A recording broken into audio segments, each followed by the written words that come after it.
कथा के तहत गणेश भगवान का सिर, शीश जो है वो किसका है? हाथी का। इसलिए गणेश जी को गजानन कहते हैं। इसके पीछे दो कथाएं मिलती हैं।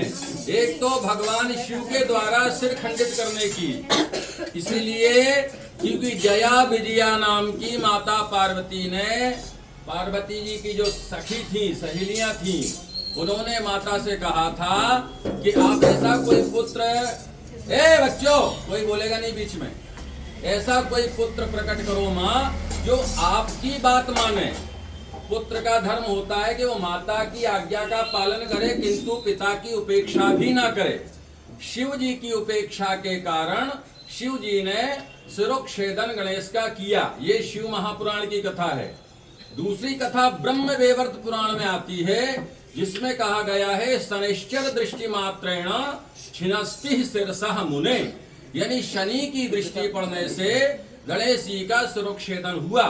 शनि भगवान न्याय के देवता हैं और जब उनकी दृष्टि पड़ जाती है तो फिर विध्वंस होता है। न्यायवादियों के घर में भी जले हुए नोट निकलते हैं, ये शनि की दृष्टि का, क्योंकि न्याय से कोई खिलवाड़ करेगा तो उसको दंड मिलेगा। भगवान शिव ने जब श्री गणेश जी का सिरोच्छेदन किया तब जाकर के हाहाकार मच गया। क्यों? क्योंकि माँ भद्रकाली जगदम्बा, पुत्र से अत्यधिक प्रेम किसको होता है? माँ को। तो जब माँ, अभी इन दिनों माए सब बड़ा भयंकर माए क्रोध में है, गंगा लग उफन रही है, भगीरथी उसका कारण है पुत्रों का पर्यावरण के साथ खिलवाड़ करना। यह कड़वी सच्चाई है जो एक दिन हमें रुलाएगी और केवल पानी के कारण ही बड़ी तबाही आएगी। मत छीनो हक का पानी, कुछ हमको जीने दो। ओ माय डियर, तुम शराब का स्वाद चखो, हमको तो पानी पीने दो।